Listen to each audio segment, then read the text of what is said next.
Bonjour à tous et merci de nous retrouver ce dimanche matin pour le second documentaire consacré au maître zen Shundo Aoyama. Nous avons pu voir la semaine dernière son parcours. Nous allons la suivre aujourd'hui dans l'enseignement qu'elle dispense au monial au temple Aishi Senmon Nisodo à Nagoya, au Japon. Ce lieu important transmet un enseignement à la fois traditionnel et moderne, accueillant des nonnes de tout pays, désireuses d'approfondir leur connaissance du zen, ainsi que des laïcs pour des cérémonies et rituels. Je vous laisse découvrir ce documentaire de Nina Barbier.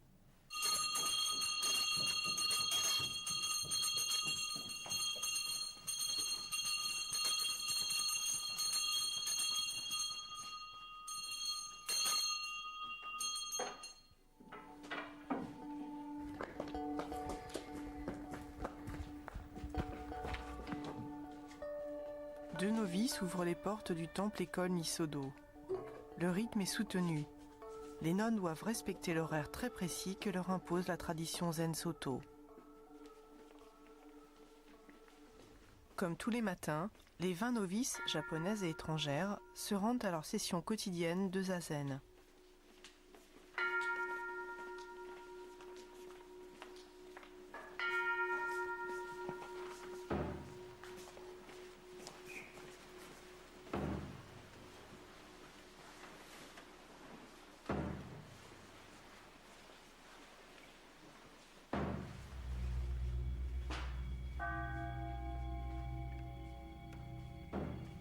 Maître Aoyama, abbesse et directrice de l'école Nisodo, dédiée à l'éducation des nonnes zen, dirige la séance de méditation.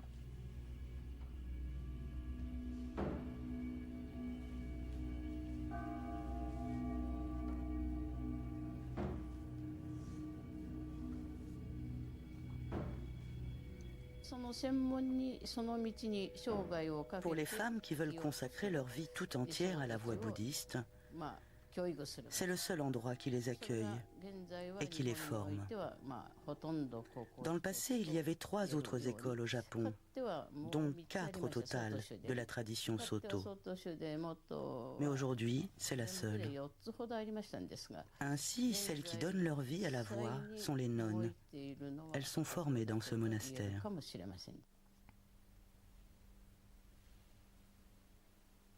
Pendant 45 minutes, les moniales méditent dans la posture de zazen, celle du Bouddha, sur le zafu, le coussin de méditation.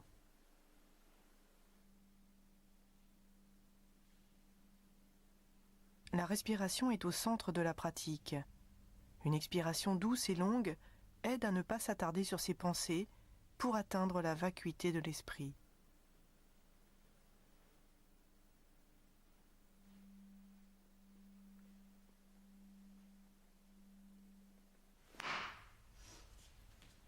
Une nonne rappelle à l'ordre une méditante dont la posture s'est relâchée.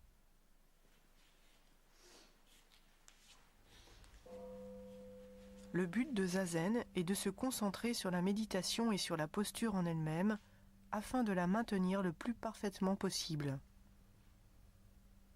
Par elle, le méditant devient serein et améliore son esprit.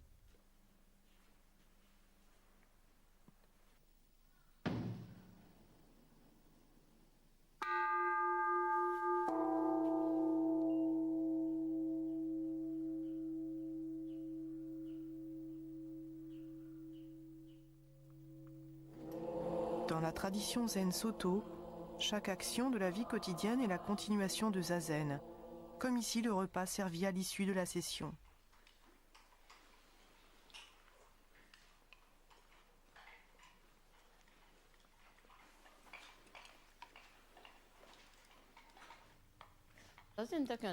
Le zen n'est pas seulement le zazen, car zazen s'étend sur 24 heures de notre vie.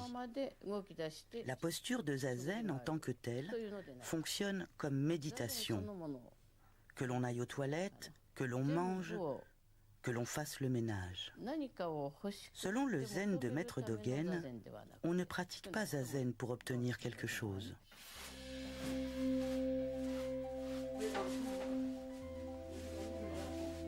Pratiquées quotidiennement au monastère, les activités domestiques permettent de garder l'esprit concentré.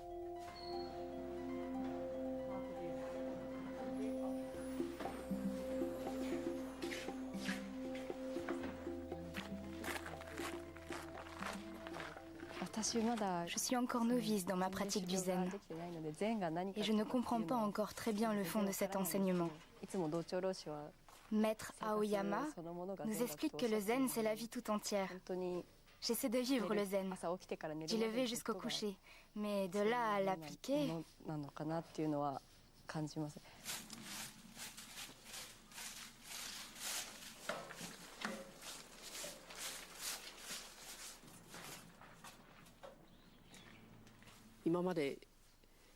Jusqu'à présent, je vivais mon propre rythme de femme libre.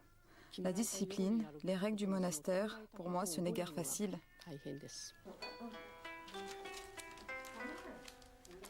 Une fois par mois, les nonnes se préparent pour aller dans le centre de Nagoya faire l'aumône, afin de perpétuer la tradition des moines et nonnes Zen Soto.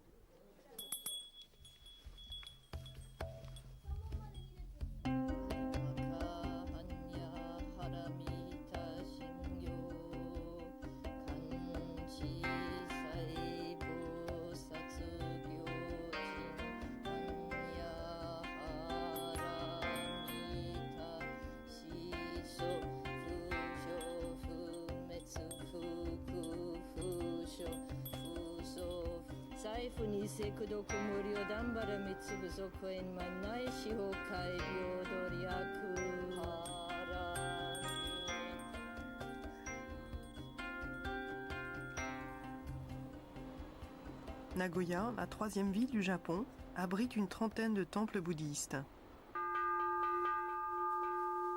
Nisodo est l'un des plus célèbres grâce aux enseignements de maître Aoyama.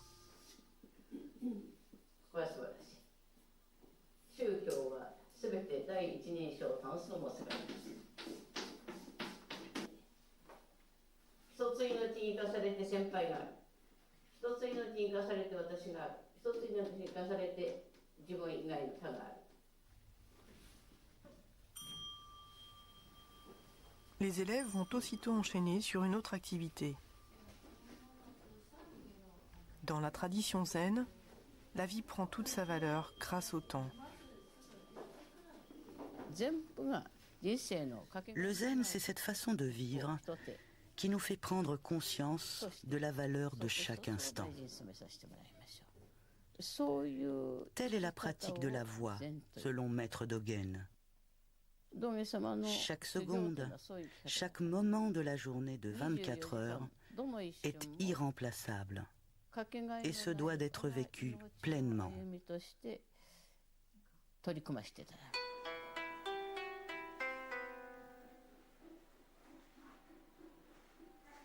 La couture, c'est effectivement une méditation, une concentration.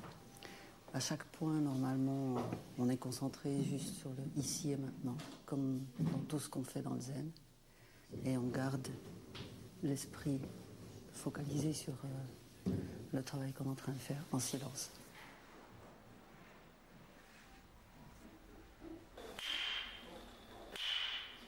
À Nisodo, les horaires sont stricts. Ce sont eux les véritables maîtres qui permettent de lâcher prise.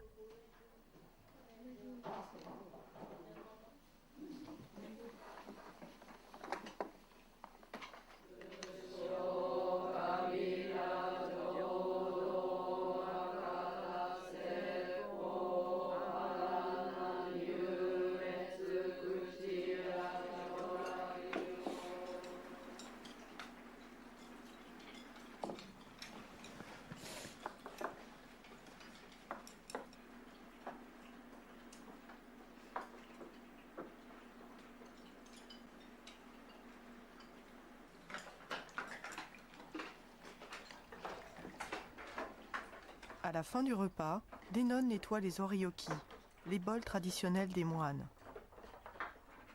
Il ne faut laisser aucun grain de riz, par respect pour la nourriture et pour celles qui ont cuisiné.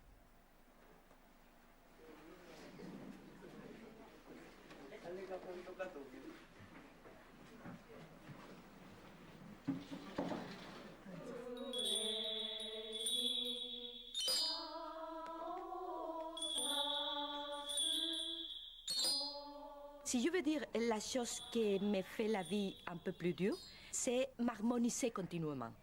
avec les autres.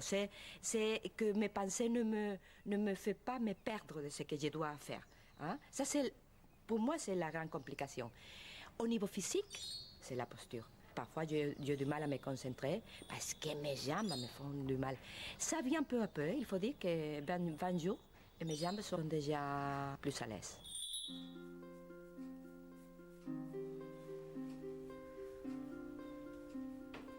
Six fois par mois, les novices se rasent mutuellement la tête afin de réaffirmer leur foi dans le Bouddha.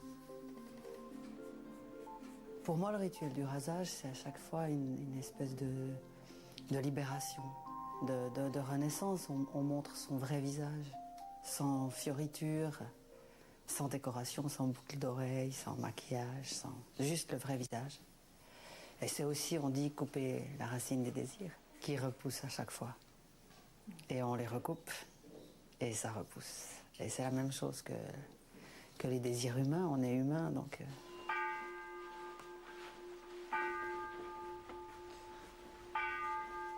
Dans les murs du monastère, le présent s'immobilise hors du temps. Le rituel constitue l'expression privilégiée de la réalisation intérieure. Dans l'école japonaise Zen Soto, l'éveil se confond avec l'acte même du rituel.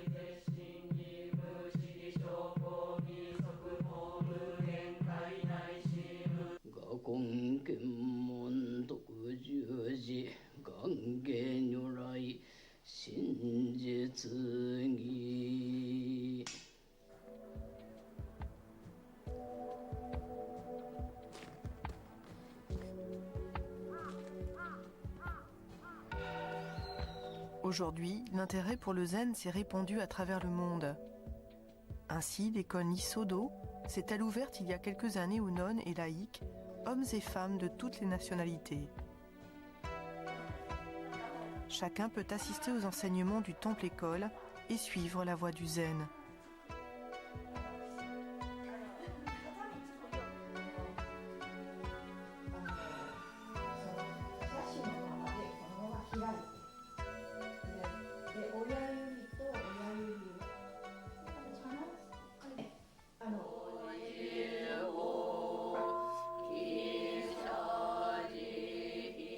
Maître Aoyama a su maintenir la tradition zen Soto dans le Japon d'aujourd'hui et la transmettre hors de ses frontières.